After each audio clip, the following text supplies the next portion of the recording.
大家平安。我本身是香港人，所以讲台语无啥练得。不过呢，我的心内足侪台语，但是讲不出。感谢主，给我这个机会来恁教会和你分享我就讲到这里了，可能讲没有办法再很长的分享下去。谢谢夏牧师给我们简单的介绍。我今天要存着一颗知恩、感恩和报恩的心，在这里跟各位分享。在人看来不可能的，那就是戒毒啊。当然人拢是安尼讲，无可能改去啦。这款的人死去电啊电落去就会使改啊。那这拢是阿嬷阿公啊带这个孙啊来我们晨曦会戒毒。一讲啊，以前30年进前拢是食无灰。白粉就是四毫啊，你调啊4毫啊，你死就好啊。伊讲伊讲改袂去啊啦，死去电啊电落去就会使改。我甲伊讲会啦，会使改啦。伊讲改袂去啊，我讲改会去啦，我嘛是改去，是耶稣改变我伊讲若是耶稣会使改变我的囝我嘛是爱信耶稣。文耀他真的信了耶稣他真的因为看见这个孙子孩子信了耶稣之后，上一个礼拜我才特别在家里的教会，家里长老教会我们一个做父母的70多岁了，他是拜拜的，一贯道的。他的朋友说：“你弄是拜拜，你哪信耶稣？”伊讲这是事实啦，我的囝进前弄改袂去。我拜到要死嘛是无效一去新协会台东改了3年之后一回来，起码我先也弄好意，他受洗啦。他上个礼拜我从另外一个教会跑到教会去跟他吃饭，我说真的感谢主这个福音是神的大能，要救一切相信的人，这一切我深深的相信，就包括我们这些吸毒的人。今天我们的题目叫看神的荣耀，看人的需要，这是大题目。神的荣耀有几点：第一，他自己，神的爱子耶稣基督，神的作为，神的创造。但是我们今天要从神的作为里边来看神的荣耀，就是在这个戒毒的方面，我们晨曦会叫福音戒毒。世界上有很多种戒毒的方式死胡同戒毒，环境戒毒就是坐牢了，针灸戒毒，看医生戒毒，离开那个环境。我就是从香港曾经来台湾戒毒绑起自己戒毒，航海戒毒，很多种戒毒的方法，其中一种叫做福音戒毒。为什么叫福音戒毒呢？因为它只靠福音。我们的口号当年是不用药物，不凭药物，不靠药物，只靠耶稣，只靠祷告。很多人说这是不可能的，没有医生怎么帮你戒毒呢？但是福音是神的大能，要救一切相信的人。所以我们透过上帝在福音戒毒的作为，把人看来是不可能改变的成为可能。因为这是神的话，神怎么说？在人不可能的，在神凡事都能。什么叫凡事呢？大的事情可以，小的事情可以，看得见的事情可以，看不见的事情可以，重要的事情可以，不重要的事情也可以，很容易的事情可以，很难的事情也可以。这个叫做凡事都能。所以我们盼望今天能够用晨曦会福音戒毒的见证来让大家看见上帝的荣耀。可是圣经不是只讲神啊神啊神啊，圣经也讲人啊人啊人啊人啊。圣经最出名的一句话就是说：人啊你在哪里啊？因为人犯罪堕落，离开神，不听神的话，就躲起来了。神就有一个呼声，在时间的走廊里边，从开始到今天都有这样子的呼声，说：人啊你在哪里？上帝在寻找人呢。上帝在寻找失丧的灵魂呢，我就是被上帝寻找回来的。如果上帝不寻找我们，我们要去找的话，不可能呐！人犯罪、污秽、败坏、堕落、软弱，不相信神。我最近常常到南部来布道，我真的发现，真的是很不容易传福音，到处都是庙宇啊，到处都是做神桌的了。我上次到那个鹿港啊，一看每一家都是神桌，我还以为一看到神嘛就很高兴，哇，还以为很多教会了，原来是做神桌的哦，很多很多的拜偶像的地方啊。那圣经说，人按照被造的结构来讲，有很多种的需要，有什么需要呢？经济需要、身体需要、感情需要、知识需要、见识需要、病痛的需要，但是人最需要的就是耶稣基督的救恩。所以当我们从一个人来晨曦会戒毒的时候，不管他是去头狼，他混了多久，坐牢做了多少次，吸海洛因、安非他命、摇头丸、咖啡包、伊利棉，不管他用什么药物都好，我们一眼看下去就看到他是有救赎的需要，因为他是一个罪人，我也是一个罪人。耶稣基督是救恩之主，所以我们叫福音戒毒，就要把福音传给他。可是小题目呢，是叫做做一个有益处的人。今天的经文是讲到使徒保罗写了一封信给一个地主叫腓利门。腓利门呢是很有钱的，保罗就向他传了福音，把他带领信主了。他为什么要写信给这个地主呢？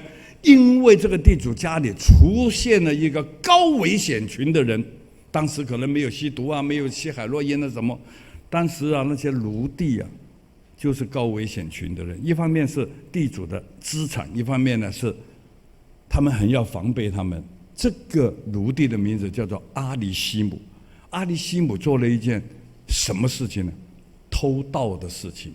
偷盗在当时来讲是盗贼耶。以当时的奴隶制度来讲呢，主人可以把这一个的奴隶钉十字架的，那是很残酷的刑具来的哦。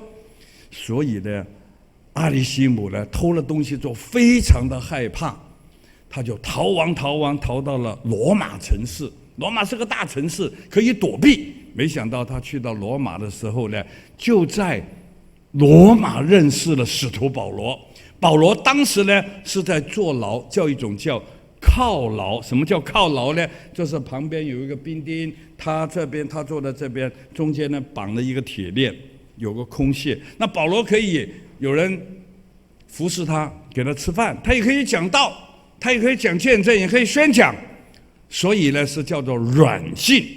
阿里西姆就在这种场景里面认识了保罗，而保罗也把阿里西姆带到主的里边来。所以从这一点我们看到保罗的生命的一生中有一个 DNA， 这个 DNA 叫做传福音。他向有钱人传福音，他向奴隶传福音，他在街上传福音，他在监狱传福音，他在官府的面前传福音，他在有学问的人面前传福音。因为保罗深深的体会到，这福音本是神的大能，要救一切相信的人，要救一切相信的人。而且保罗很清楚知道，他说我是罪人中的罪魁。那保罗不是杀人偷盗吸毒犯奸淫的人呢？他说我是罪人中的罪魁耶。为什么他能说他是罪人中的罪魁？当他跟上帝一来做比较的时候，他看见上帝的荣耀，就看到自己的卑微；他看见上帝的圣洁，就看见自己的污秽；他看见上帝的大能，就看见自己的无能；他看见上帝的怜悯，就看见自己的骄傲。所以保罗在灵性最高的时候，年纪很大的时候，他讲了一句话：我在罪人中是罪人的罪魁，然而我还蒙了怜悯。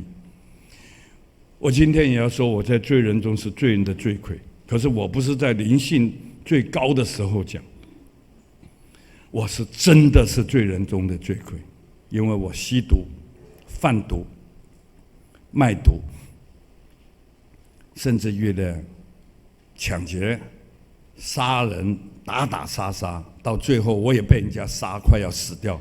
到最后我去卖血吸毒，抽500cc 的血卖80块钱的港币。我非常感谢神，我没有感染艾滋病。所以呢，10年前我在开这个政府的这个反毒委员会议的时候，我听他说：“HIV 感染很严重啊，监狱里边人满患了。”上帝给我一个声音：难道你只做戒毒吗？不做这个毒瘾艾滋的吗？我就开了一个叫毒瘾艾滋病患戒毒中心。那个是我在世界华人里边没有看到没有人敢做，没有人会做，没有人愿意做，没有人去做的工作。吸毒已经很难搞，还来个艾滋病。他们来到我们中心说：“牧师啊，我家人不要，我儿子不要，他们都怕了，不是不要啊，医院也不要，也怕啊，监狱也不要，都人满患了，法院也不要。”我说：“朋友，什么人都不要你，耶稣爱你。”法务部的人到我们中心去看，为什么这里没有报纸、没有电视、没有香烟、没有酒，什么都没有，就是只有一本圣经，他们怎么会住下来呢？我说：“这里有神的爱，什么人都不要。”我跟他说：“耶稣爱你。”我告诉各位，他们真的很感动，我们也很感动。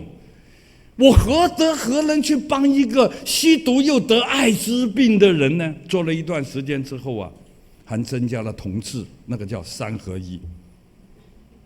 我昨天才在他们这个戒毒村住，我就直接跟他们讲，3合是哪3呢？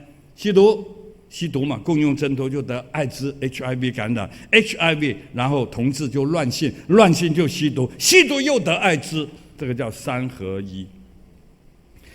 亲爱的弟兄姐妹，这真是人间的地狱，是家庭的梦魇，是社会的大破口，没有人要。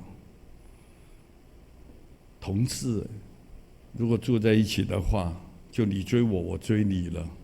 我说：“我不是变成罪人了吗？变成你们在外边都不认识，现在集合你们每天在这边。”我说：“我告诉你，我们的神是圣洁的，我们爱你，我们没有看不起你。但是你在我们福音界中就要守规矩啊！神是圣洁的，是公义的，对罪恶要审判的哦。”他说：“牧师，戒毒可以了，戒我们的性向很难的了。”他也说：“不可能了。”我说：“耶稣福音的大能不是只帮人戒毒的，他帮人戒任何的事情都可以戒的。”请大家为这个中心祷告，3合1啊！我现在发出所有的通知，叫所有人为这个3合1福音戒毒祷告。有些人还不知道哪3呢，所以我还要解释一下。阿里西姆是一个高危险群的，偷了他主人的东西，逃到这个罗马城，被保罗带领了信耶稣。当他一信了耶稣之后，保罗就说：“我凭着爱心写信给你，腓利门，请你把他收容下来好吗？让他回去。”这就两难了。腓利门心里边想：他偷过我的东西，回来再偷怎么办？小偷吗？有记录吗？所以我们吸毒的人很惨的，出去找先生，你进前吃毒啊？这不可能。我的一个中心保全的一个总经理，他是我香港的朋友邻居。刘明和，我看到你那个时候吸毒，我都讨厌死你了。哎呀，现在你当牧师了，没有问题，你介绍人来我都收。结果我一介绍去，有没有坐过牢？有。对不起，我们没有办法，连守卫都没有资格。可怜呐，所以我们就挤在边缘人，我就一直恶性循环了，吸毒啊、偷啊、抢啊，都没法度改不去啊，死就死啊，就变成这样子，就被放弃啊。所以呢，阿里西姆在保罗的心目中，他也是得救恩。那么当保罗写信回去的时候，腓利门很害怕，阿里西姆也害怕，我偷他东西，我现在回去他可以钉我十字架，我怎么办？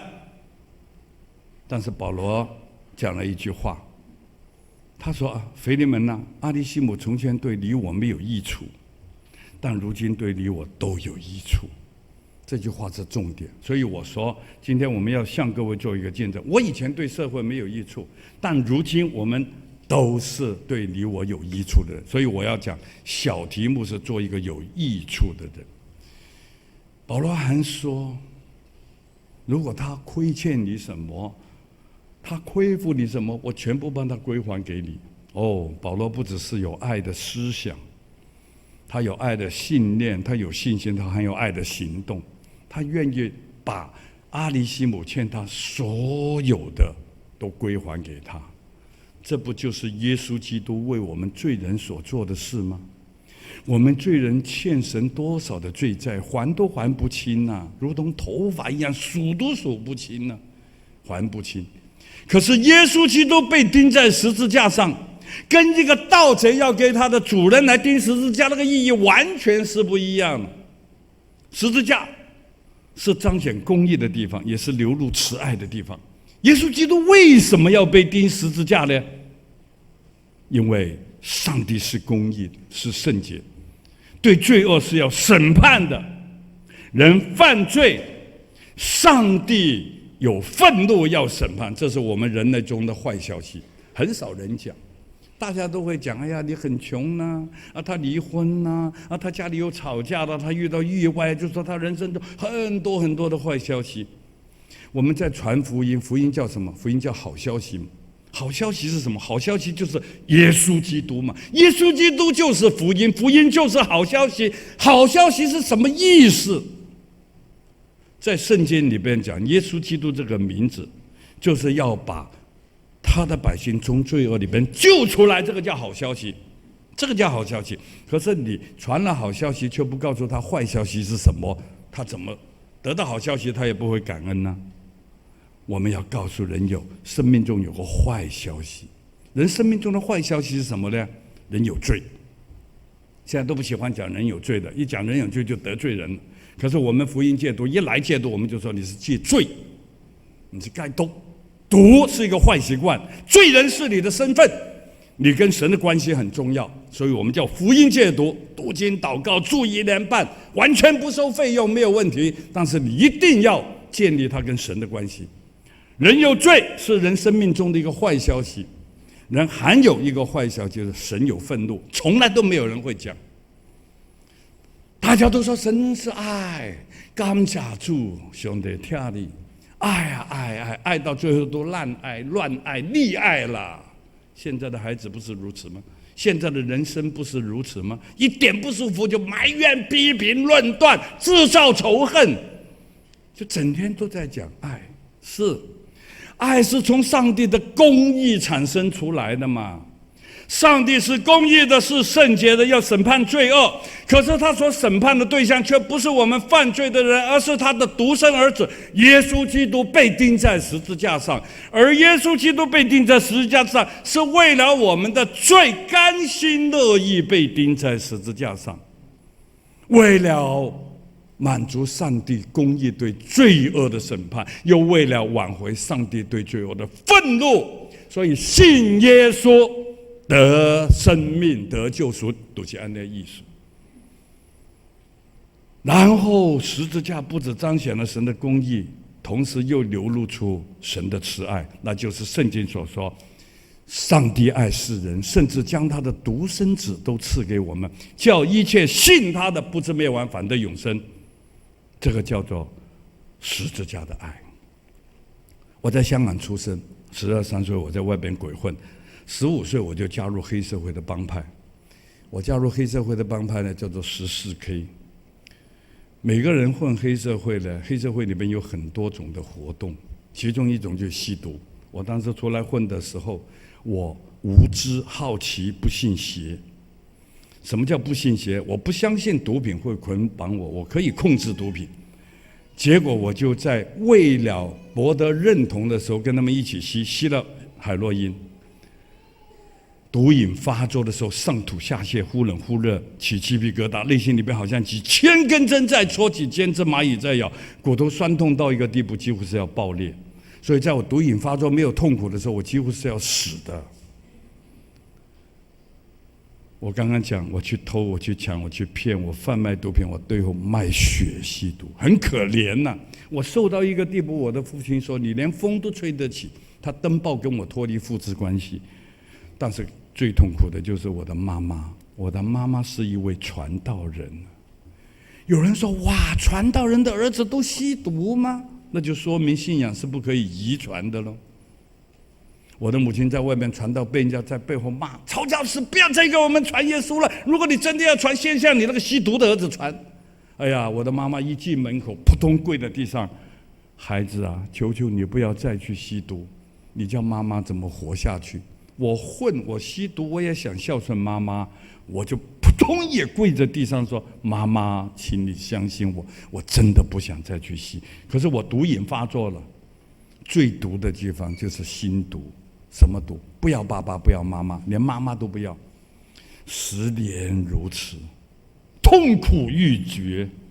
我的母亲呼天喊地为我祷告：上帝啊，你要救这个浪子，上帝你会救他的，上帝你能够救他的。有一天我毒瘾发作，发到很痛苦嘛，我的母亲还在祷告，祷告到我心里面很烦。我说：妈妈，不要祷告了，祷告有什么用呢？祷告好像跟空气讲话一样。如果你真的爱我，请你给我一点钱吧。我妈妈真的给我一点钱，叫我慢慢的戒。怎么可能慢慢戒嘛？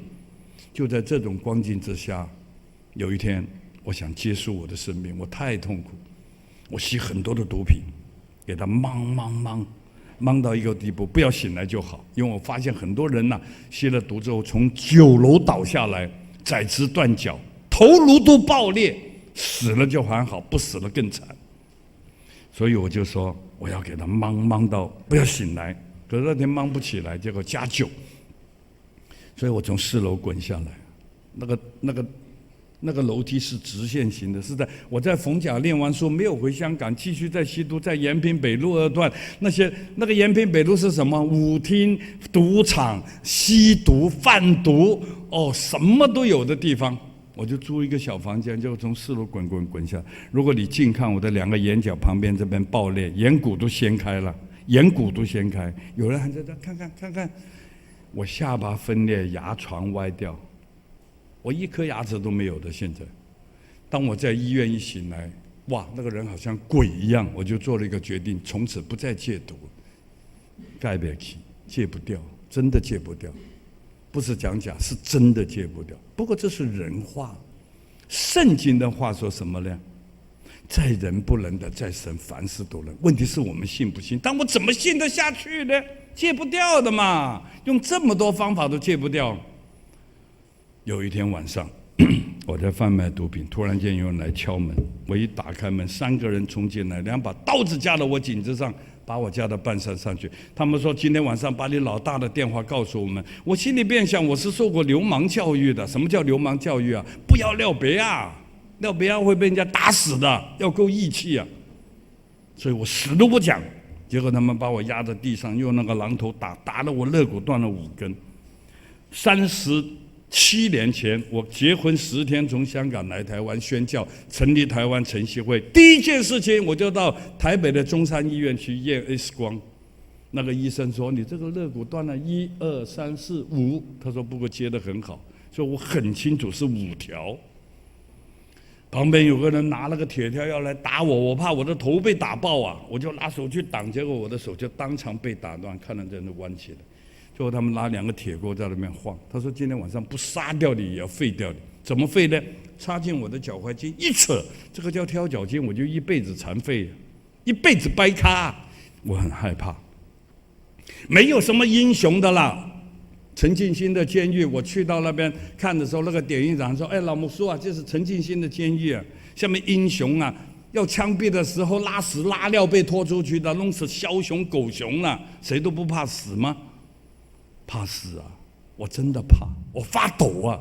可是我有一个意念，不要出卖老大，因为我受的是流氓教育。”所以教育的力量很大的，看你受什么教育。我们现在受神学的教育，应该力量更大嘛，对吧？是吧？所以那个教育一直影响我的思想，不要撩别啊，撩别啊，你的戏啊！所以我死都不讲，结果我被打晕了。原来他们没有用钩子勾我，旁边有个人拿玻璃瓶子，啪一下敲破，在我脚面上慢慢的割到整个脚都裂开了。可是我的脚筋没有被割断，到现在还看到这道疤痕。我去国中反读啊，那些孩子很调皮，哎，牧师给我们看看你的脚。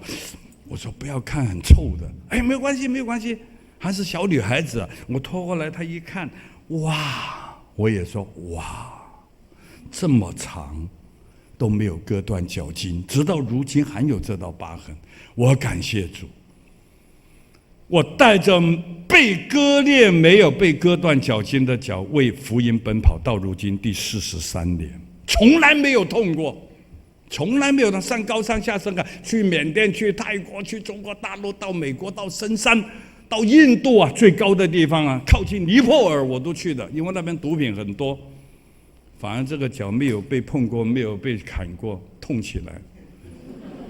那脚底筋膜发炎，我痛到我这站久了就会痛。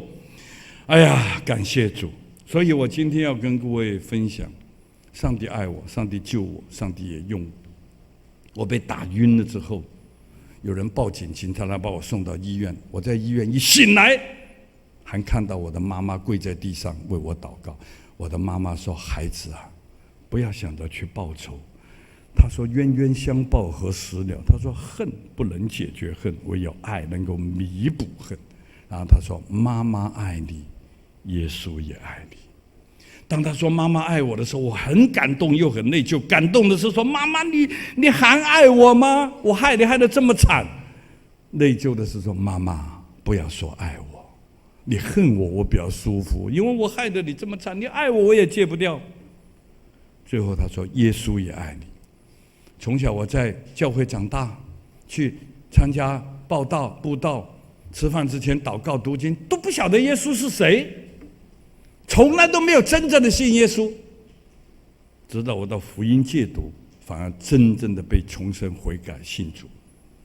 我妈妈说：“耶稣也爱你。”我心里面想，如果耶稣真的爱我，我需要耶稣的爱，去哪里找呢？我就在1977年。1977吗？不是，还没有个测呢。1977 7月15号，到香港晨曦岛，在那边被重生、悔改、信主、蒙召，回头之后兼顾你的弟兄，意思就是说，不吸毒之后去帮助吸毒的人。我们现在来看看晨曦会是怎么帮助人家戒毒，请帮助我放一个短片好不好？叫做看神的荣耀，看人的需要。神怜悯我啊，让我在这个侍奉上从事，从香港到台湾、泰国、缅甸、印度、美国、加拿大、中国到英国。我们在台湾现在有9个戒毒所，有苗栗3个，有男的有女的，有青少年，还有毒瘾艾滋病患同志戒毒中心，有屏东的也有高雄的也有这个台南的也有台东的，所以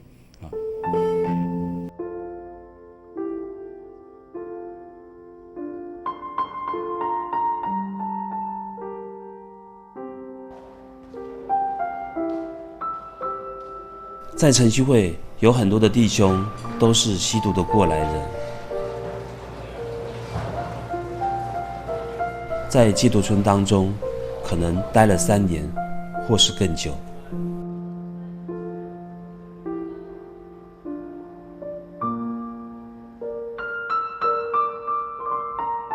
而在那些漫长等待的日子里，究竟盼望的是什么呢？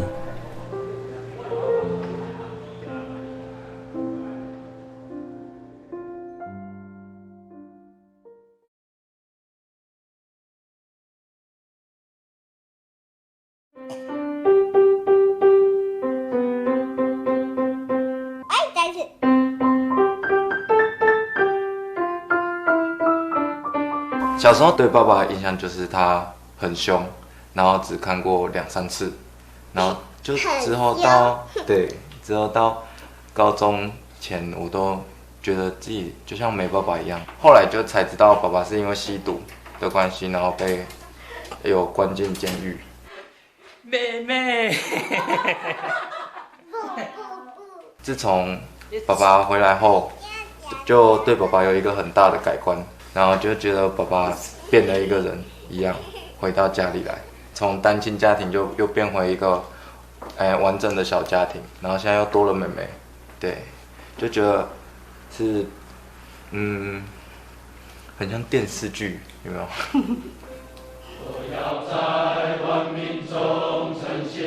得救后的我们，除了委身奉献于主，还能怎么回馈上帝的救恩呢？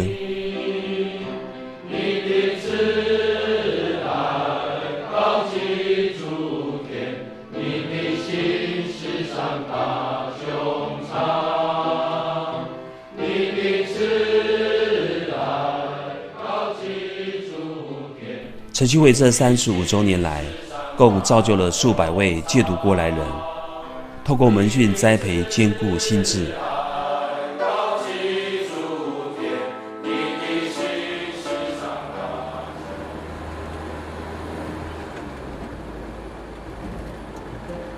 刘明和牧师与晨曦会的第1、2代同工的尾声，为福音戒毒砸下了美好的根基。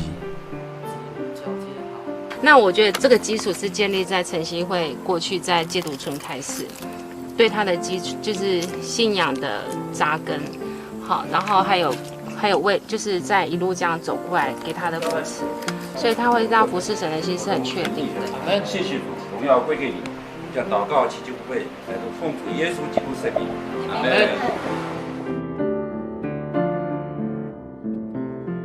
这短短的几年间，晨曦会更开始有越来越多的弟兄们成家生子。牧师啊，你都为晨曦会的弟兄证婚吗？我说是的，理所当然。我说为什么呢？从开始弟兄来到晨曦会，一直戒毒成长，陪伴到今天，看到用平从一个人看来是不可能的一个光景里边，成为今天的可能。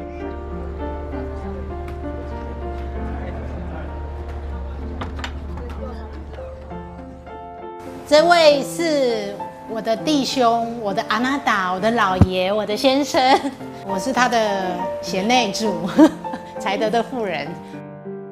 我真的觉得就是晨曦会很棒，就是其实他不断的给同工，然后一些造就、学习、安静，然后一些训练的课程、退休会或什么。就像刘牧师说，戒毒是一辈子，那你信仰成长，生命是一辈子的。其实我会有小孩子啊的这件事情，是我连做梦都不敢想的一件事情啊。那也是因为我来了晨曦会之后，我才可以结婚。那结了婚以后，才有一点点的梦想，希望有小孩子。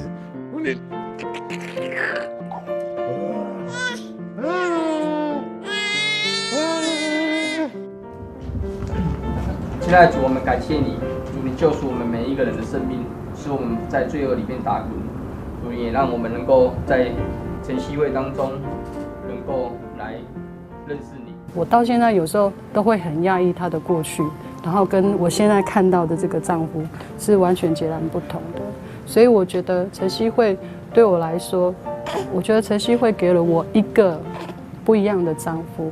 虽然他的过去我不认识，但是我会觉得这样去比较、去相对去看的时候，才会发现到啊，晨曦会真的是一个很不容易的单位，它可以帮助一个人这样重新的生命有一个改变，然后真真实实的改变，不是虚的，不是真实的。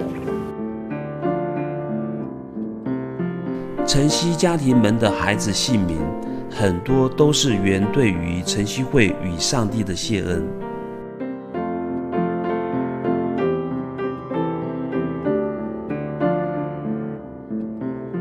我跟他取名字的时候是取一个恩字而已，它主要就是很单纯、很简单，就是感谢上帝之恩，还有晨曦会之恩。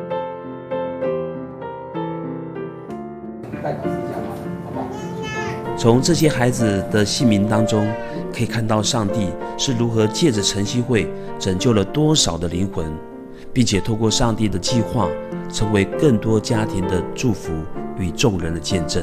我以前书也读不多，然后因为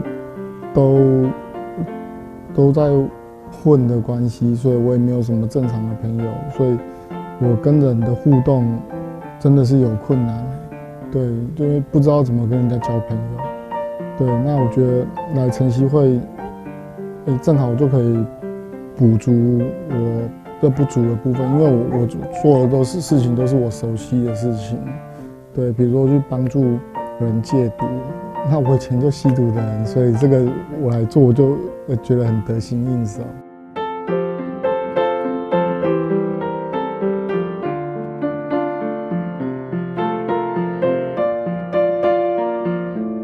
现在好，白天在晨曦会服侍，晚上一样还是有服侍，不过是服侍家庭的，像这大的跟小的不要把自己说的那么伟大啦。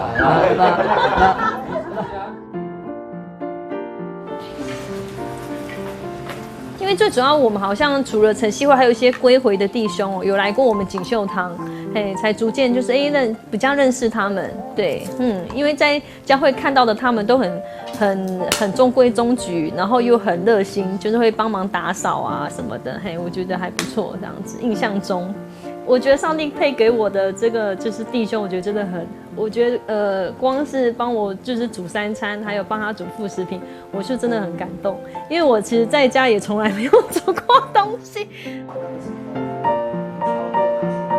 过去在吸毒的那个背景的当中，其实从来没有想过自己会有一个家，或者是会有孩子，其实从来没有想过会有这一天。对，那一直到进到晨曦会里面，然后慢慢一步一步路走。其实，在那个过程当中都不知道说下一步路要怎么走，可是就是一步一步，人家怎么说怎么就跟着怎么做，然后认识这个信仰，认识这位上帝，一步一步走，然后一直走到如今，然后也认识燕青，结婚，然后有孩子。这一天基本上，如果以前的想法是想都不敢想，但是就是靠着上帝的恩典，就一步一步走，然后走到今天。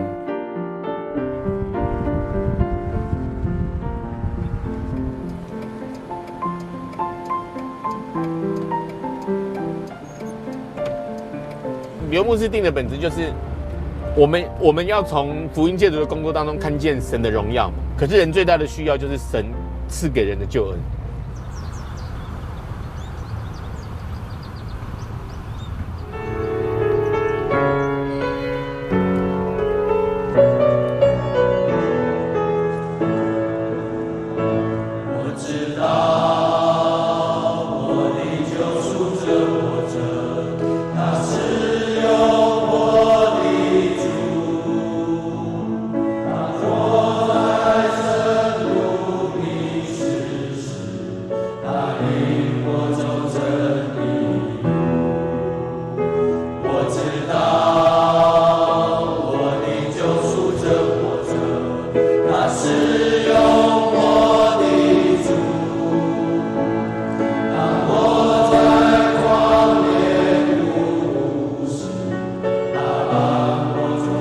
亲爱的天父，我们感谢你的恩典，在孩子还做罪人的时候，主啊，你就拯救孩子，使孩子借着在晨曦会的这些学习，生命能够改变。主，孩子要说这是你福音的大能，在你大能的当中，孩子能够改变，甚至现在能够进入到家庭，进入到教会侍奉，使更多的人能够听见你的名，生命得着帮助，得着改变。谢谢亲爱的父神，将一切的荣耀颂赞都归给你。我们这样祷告，奉耶稣基督的名求，阿们。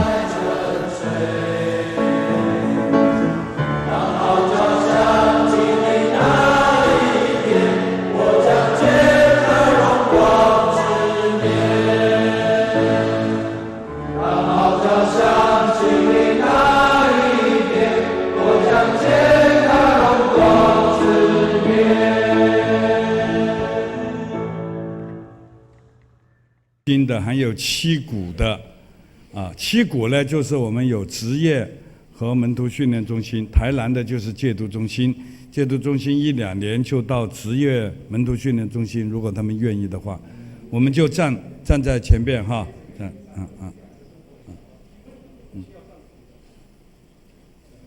站2排啊，站上来也可以啊，可以，如果牧师说可以站上来，我们就站上来，来，站排2圈，小心哈。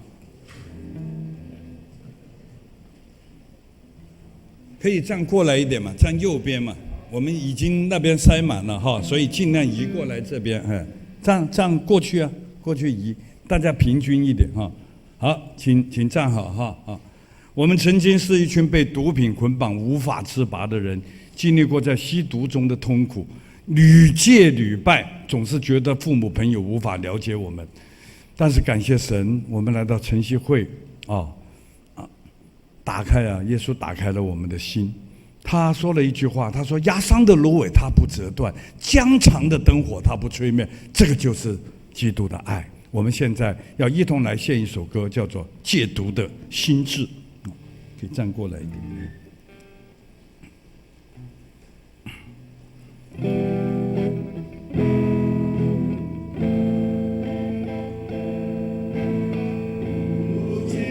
世上多沉迷毒海的深渊，尝尽了种种的苦楚，在外流浪无所归，辜负点亮耀与爱，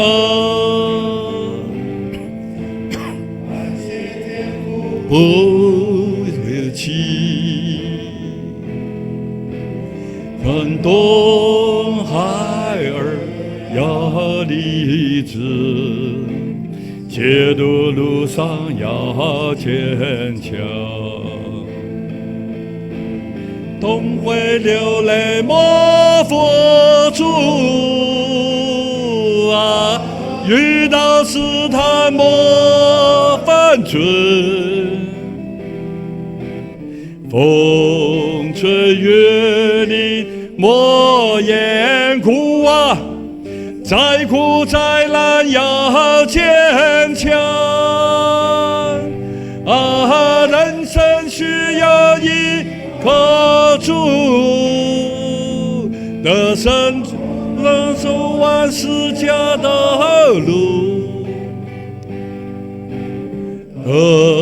生存戒毒成功，再风风光光回家乡。啊，我们唱到这个地方，我们请就你在我旁边，你分享一下你来晨曦会多久，你吸毒多久？各位弟兄姐妹，大家好。你讲台语啊？我姓杨，我叫钟汉。我食毒已经24年。感谢上帝，互我会当来到晨曦会，因为来到晨曦会了，互我明白上帝的大权能，会当使我伫以后的生命当中，会当做一寡有意义的代志。谢谢。以前坐牢坐了多久？我坐监10年，坐过4届，拢是因为食毒的关系。那你现在来晨曦会多久？即摆来到晨曦会已经年半，但是刷落来我无想要离开，想要继续接受晨曦会的栽培甲照顾，来当看会当继续读册，会当做一寡较有意义的代志。谢谢。那个就是职业门徒训练七股，或者是门训哈，这个我们是，所以我们今天带了一些他们做的这个产品呢，这个肉松是我们屏东辅导所自己做的哈，因为家里杀猪啊，我们就发展了一个叫做职业训练啊，少油少豆粉啊。高雄的这个荣总的营养师特别推荐的啊，他说要买肉松买晨曦会的，这个不是在广告啊，这是真实的哈。那么这个呢，就是女孩子戒毒中心做的水晶手工艺品啊，奥地利水晶。我们写了几本见证的书啊，这一本呢叫做《重生如一抹新路》，很多人带到监狱里面去，给监狱的人看啊。那么绝望中的守望，这是给家人，很多家人都不知道自己孩子怎么吸毒的，吸了他也不知道，有人拿了安非他命还问我那个是不是毒品，所以我们呢给家长写的。那晨曦会福音戒毒的牧养侍奉的是，就是我的个人亲身经历，怎么牧养吸毒的人啊？那么这是还有福音戒毒的深度与实际，它的深度不是经验，是讲耶稣基督。只有耶稣基督从天而降，又回到天上，这个叫深度啊。实际就是你看，我们这群如果在外边流浪流氓，每个人拿个针头，每个人拿把刀，这个社会就已经乱掉了。可是神就把我们结合起来。有一本书是我的见证，叫《永不放弃的爱》，一个是妈妈的爱，妈妈的爱很感动我，救不了我。耶稣的爱激励了我，基督的爱激励我，使我不再吸毒，回头之后兼顾我的弟兄啊。我们盼望这里每一个人将来都能够献身自己，回头兼顾弟兄。将来我们在台湾的社会就很多这种过来人啊，从事这个工作，这个社会就是增加一片祥和啊，不是混乱。福音戒毒7个面向啊，7个面向，还有典型照颜色，也是我最近出的一本书哈。好，我们再来唱最后这一首歌，叫做《岁月中的引主在心中》。这首歌可能只有一首，一位音乐家有一次在一个聚会听到我们弟兄在上面唱歌，完了之后他说：“刘牧师，你们弟兄唱歌很有力量。”他说：“我也是一个浪子，我要为你们写一首歌，就写了这首歌。”后来他就死掉了。他的太太打电话给我们说：“牧师，我先生死之前说交代我一定要请你们晨曦会来献他写给你们的这一首歌，就是这一首啊。”